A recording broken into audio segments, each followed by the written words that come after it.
Turabaramukije cyane tongera tubane ikaze kuri YouTube channel Burundi. Mwebwe mwese mwahise mu kudukurikirana tubifuriza imigisha myinshi itangwa n'uhoraho. Ego twibaza ko meze neza muri rusangi mu byo muriko murakora byose mumeze neza kandi cyane uhora Imana ikomeza kubitaho mu byo murimo byose. Tugire tumanuke cyane mu bihugu vya rutura aho tuvuga amakuru abagiye atandukanye.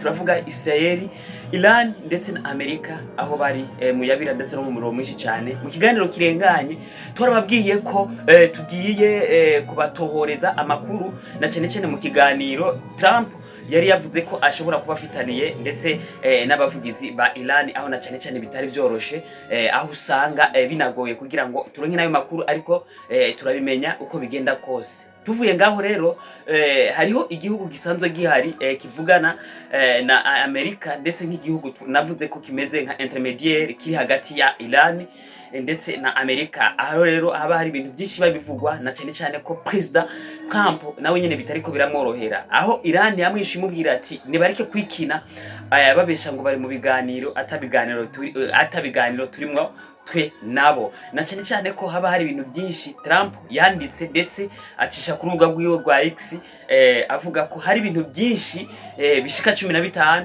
ariko ashaka gusaba ico twokwitwa igihugu ca Iran ibintu tegezwa guhagarika. Murumva ko bitoroshe. Ibyo navyo nibindi twe twabemereye ko dutegezwa kubabwira ibyavuye muri ayo matangazo ndetse muri ibyo bintu Iran yitwa ngo nukwikina ndetse no kwibeshera. Tutaravuga ibyo bintu ndetse ibyo Amerika yasavye Iran, hariho ijambo umuvugizi ndetse ubusanzwe aserukira Iran yavuze ko nkuko nababwiye ati ntibareke kwikina bibeshira ngo turi mu biganiro, aho abo yavutangaje avuga ati isi yose irazi ko hari ibintu bibiri, hariho Amerika ndetse hakabaho na Iran. Na cyane aho bavuga ati nambe hari Amerika na Iran barazi ko Amerika izwi nko kububeshi, Iran nawe nk'ukuri. Rero bisigura ko Iran ivuga ukuri, Amerika ikavuga ibinyoma, aho na cyane ari nkako aho usanga bariko bavuga ngo bari mu biganiro, ariko ibi biganiro barimwo ugasanga biteye n'ubwoba.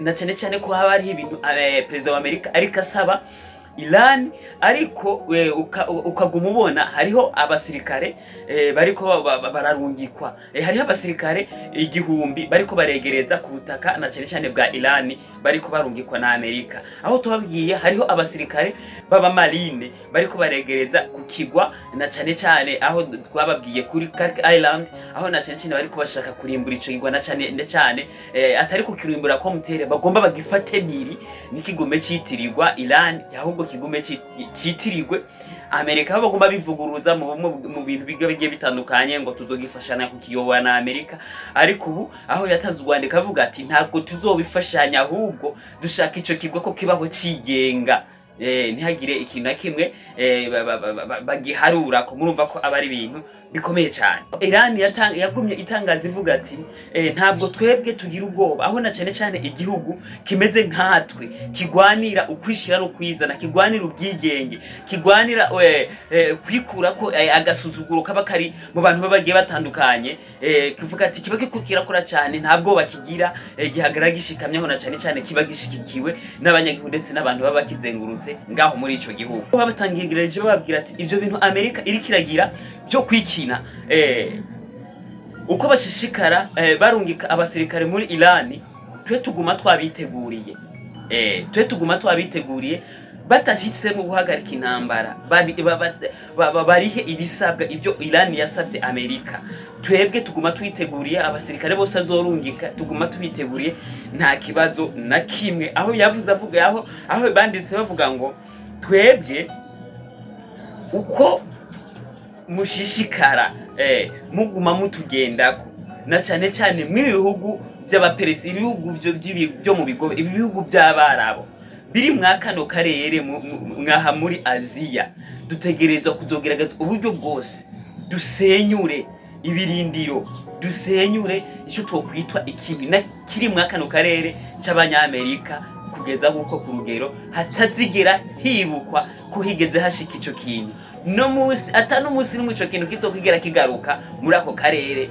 Babandanije bavuga ati bakwiye kumenya, Amerika ikwiye kumenya ko umutekano wo mwakano karere uri mu maboko y'igisirikare ca Iran. Umutekano uri mu kano karere kose uri mu maboko y'igisirikare ca Iran, kandi Iran ifise igisirikare c'ingufu kandi gikora cyane kandi kizorindana cyane cyane ibihugu byose, aho na cyane cyane agasuzuguro ka Amerika bariko baragerageza kukwikura ko muri rusangi. Tutaravuga ndetse nkuko twagumye tubabwira ibintu Iran ndetse yashikirije imaze kubona urwandiko Amerika yamaze kwandika, Trump yamaze kwandika abandikira ndetse n'ibisabwa. Reka tubabwire bike mu byo basabwe, bike mu byo basabwe. Bagiye basabwa ibintu byinshi kandi bitandukanye, aho tuvuga ko yanditse ibintu birenga bitanu yasavye, ibintu birenga bitanu yasavye. Ariko rero ntabwo tubivuga byose, na cyane cyane aho zari ingingo 15 murumva ko aba ari ibintu birebire, na cyane cyane ko biba bisaba umwanya munini wo kubivuga, ariko natwe tuba dushaka kubicisha amajambo. Aho babujije kirazira ko gukora intwaro za kirimbuzi. Icyambere ko babujijwe ko batazosubira gukora intwaro za kirimbuzi, n'ibikoresho bafise bashobora kuba bakoresha babitange, babivane ngaho babishikirije abantu bajejwe kubitora, hama igihugu ca Iran kibeho atabitwaro vya kirimbuzi gikora. Bakwiye kugira ahantu batarenga mu kurasa izi misile, bisigura ko babujijwe gukora misile zirasa kure.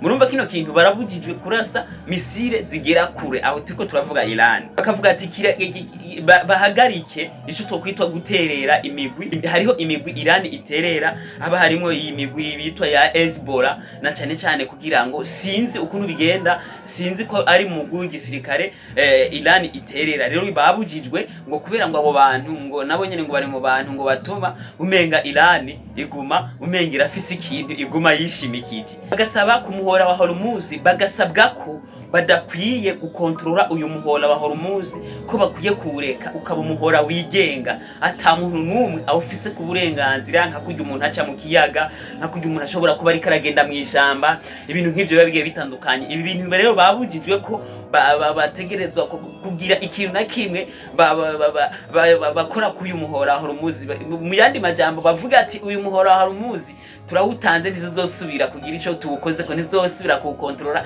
ntizogira kuwukora ko n'ikintu na kimwe. Rero kibe ikintu kiraho kitagiranye neco. Murumva ivyo nivyo bintu Amerika yasavye Iran. Iran nayo hari ibintu yanditse nayo nyene isaba Amerika. Ivyo nivyo bintu byose Amerika yasavye Iran. Ariko ivyo byose naho bisaba akavuga ati yamara ivyo byose ntibabikurikiza, intambara izocihagarara.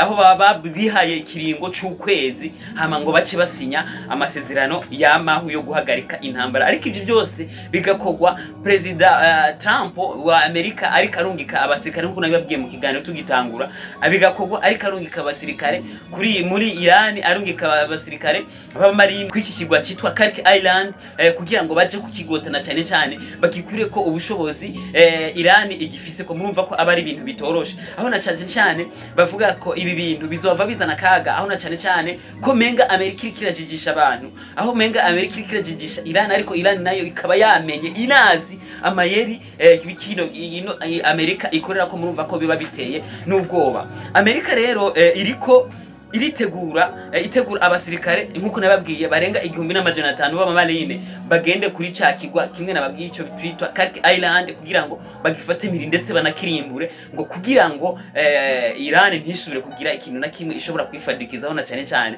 ishobora gufata ikintu ugasanga ivuza ati twebwe tuza kukirekura ari uko na cyane cyane mukoze iki kintu. Murumva ko mu mpande zose haba hari ibibazo, na cyane cyane ko haba hari ibyo Amerika isabwa. Icambere bashira imbere nico twokwitwa ico basabye kuva na kera, nuko bosanura ndetse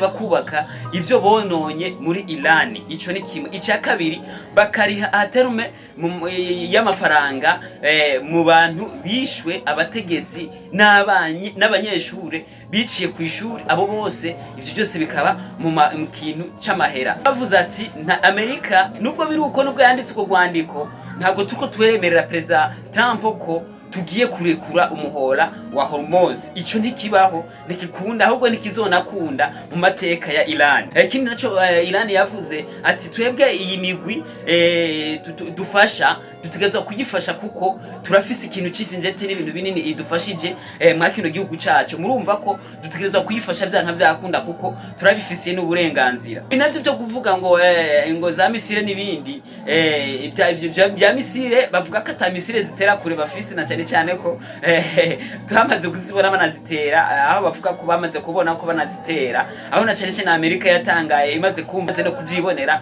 Murumva ko abari ibintu bitoroshe. Reka rero tubandanize amakuru tuvuga ibintu biba bigiye bitandukanye, na cyane cyane ko nivyoroshe ku mpande zose, nivyoroshe haba kuri Amerika, haba kuri Iran no mu bihugu biri kumwe, ndavuga na Israel, ntivyoroshe aho gushika n'ubu intambara iricaba, aho gushika n'ubu intambara iricabandanya, haba mu bihugu by'abaperesi, mu bihugu byo mu bigobe, na cyane cyane Amerika nk'uko twabibabwiye igumishishikara ijigisha irungika abasirikare ndetse baja kwegereza ku butaka bwa Iran. Amerika ifise ukuntu ikora, aho na cyane cyane mu bihugu byinshi yagiye ibafasha mu bintu bijanye n'intambara, irabanza ikazana ibintu by'ibiganiro kugira ngo ijigisha abantu, hama mu nyuma igacibubira. Ibi bintu rero nivyo Iran yabarahiriye, ibabwira ati twebwe ntabwo dushobora kureka kumenya amayeri yanyu, ibyo mugira byose byo kwikina ngo muri biganiro ngo muri ko musaba bimugira uku, turazi ko umwanya n'umwanya mutegezwa kudutera, tuguma twicunze, tuguma twiteguye, twiteguye kubaha ikaze, kandi ikaze tuzoyiha. Nuko mukomeze kugira ibihe byiza, turabagezaho n'ayandi makuru atandukanye avugwa muri ibi bintu, tuvuge tumenye ati ibintu byahereye ndetse ibi bintu birabandanya gute muri rusange. Mukomeze kugira imigisha myinshi n'imihezagiro aho muherere hose. Ico tubifurije na mahoro menshi atangwa n'uhoraho. Turaza gusubira mu biganiro bikurikira muri rusangi, dushimira abantu bari mu Burundi badukurikirana, dushimira abantu bari mu bihugu bibanyi, bari mu makungu, ndavuga abari aba diaspora, tongera duhoza imiryango myinshi iri kiraburira mwino ntambara muri rusangi. Mukomeze kugira kwihangana, turasubira mu bindi biganiro biza gukurikira. Murakoze.